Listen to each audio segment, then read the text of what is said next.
Après avoir considéré quelque peu l'histoire de l'arche, nous aimerions comprendre plus pleinement la relation de Christ et de l'Église. Nous avons vu dans les précédentes méditations que l'arche typifie Christ et que la traversée du Jourdain par l'arche représente la mort et la résurrection de notre Seigneur. Ce n'est qu'en ayant nous-mêmes connu la mort et la résurrection du Seigneur que nous pourrons annoncer aux autres ce qu'il est, leur déclarant que le voile a été déchiré, que Christ nous a ouvert une voie nouvelle et vivante qui conduit directement vers Dieu. Nous aussi, nous proclamons aux autres que le Christ que nous annonçons est méprisé par les hommes, mais exalté par Dieu.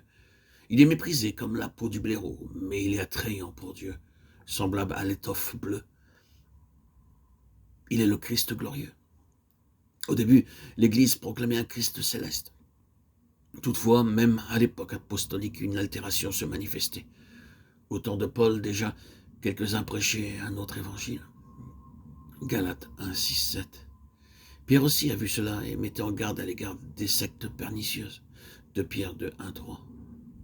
Jean également exhortait les croyants à veiller à cause du séducteur et de l'antichrist. De Jean 7. Tous ces avertissements nous donnent quelques informations au sujet de la confusion naissante qui visait la parole du Seigneur. Peu de temps après son avènement, en tant qu'empereur romain, Constantin fit du christianisme la religion d'État. L'évêque de Rome devint plus tard le chef perpétuel de tout le système catholique.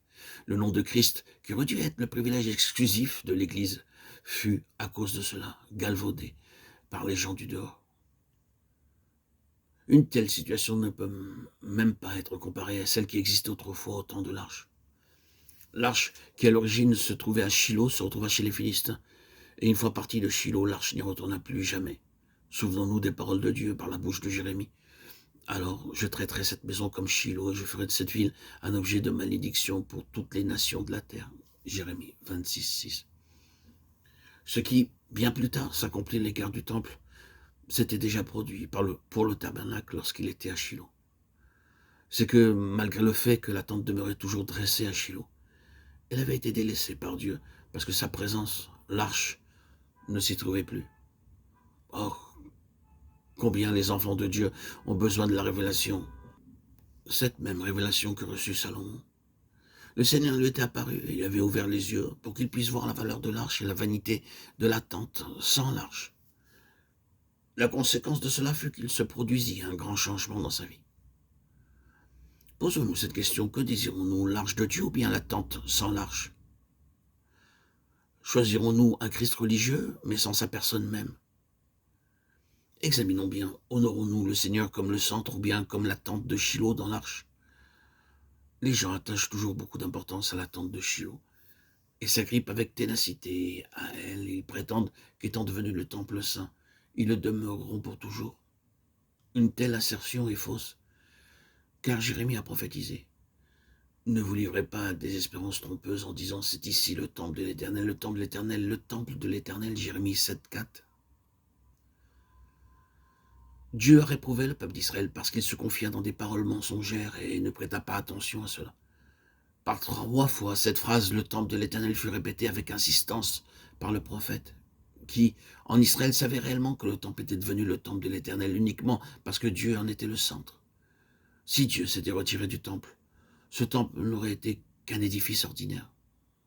Oh. Reconnaissons que ce qui est précieux, c'est l'arche et non pas la tente, parce que l'arche est le centre de la tente. Notre question doit être la suivante. Christ est-il véritablement le centre ou la tente est-elle tout simplement vide? Si nous donnons vraiment de l'importance à Christ, nous devons rechercher le lieu où il est réellement le centre. Là où se trouve le nom de Christ, nous devons aussi y être. Le lieu dans lequel vous vous trouvez l'a-t-il pris pour son centre? Si cela est, louez et remerciez Dieu.